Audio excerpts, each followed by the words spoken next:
Tabel periodik, pondasi ilmu pengetahuan. Ini seperti peta, panduan, batu Rosetta untuk memahami alam semesta.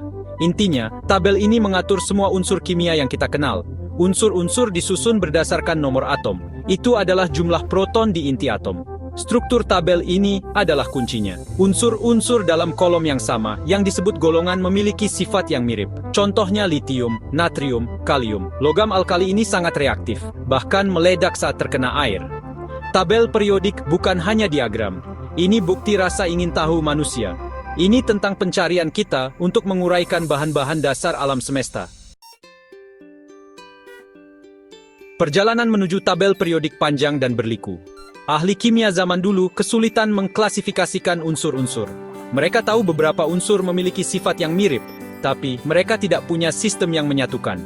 Antoine Lavoisier membuat kemajuan penting di akhir abad ke-18. Dia mengidentifikasi beberapa unsur yang dikenal pada zamannya. Dia mengelompokkannya menjadi logam, non-logam, gas, dan tanah.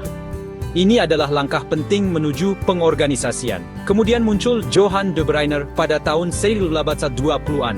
Dia memperhatikan triad unsur-unsur dengan hubungan yang menarik. Contohnya klorin, bromin, dan yodium.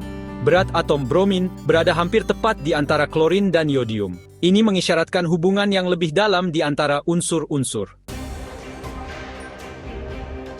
Dmitri Mendeleev, seorang ahli kimia Rusia, merevolusi pemahaman kita tentang unsur-unsur. Pada tahun 1969, dia memperkenalkan tabel periodiknya. Terobosannya, menyusun unsur-unsur berdasarkan berat atom, mengungkapkan pola sifat yang berulang. Bayangkan simfoni kosmik yang megah. Mendeleev telah menemukan partiturnya. Tabelnya bahkan memiliki celah. Dia dengan berani meramalkan keberadaan unsur-unsur yang belum ditemukan. Dia bahkan meramalkan sifat-sifatnya. Dia benar, gallium, scandium, dan germanium kemudian ditemukan. Sifat-sifat mereka cocok dengan prediksi Mendeleev dengan akurasi yang mencengangkan. Tabelnya menjadi alat prediksi yang ampuh. Nama-nama unsur adalah cerita yang menarik. Beberapa dinamai berdasarkan benda langit, seperti uranium dari Uranus. Yang lain, seperti californium, diambil dari nama tempat. Dan beberapa menghormati ilmuwan hebat, seperti Einsteinium, untuk Albert Einstein.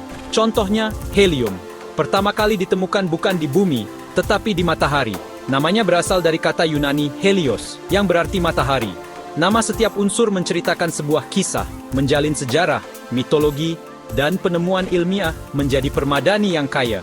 Tabel periodik adalah dokumen hidup, terus berkembang, seiring kita menemukan lebih banyak tentang alam semesta. Ini adalah bukti kekuatan kecerdikan manusia, simbol dari kekaguman kita yang tak ada habisnya terhadap kosmos dan tempat kita di dalamnya.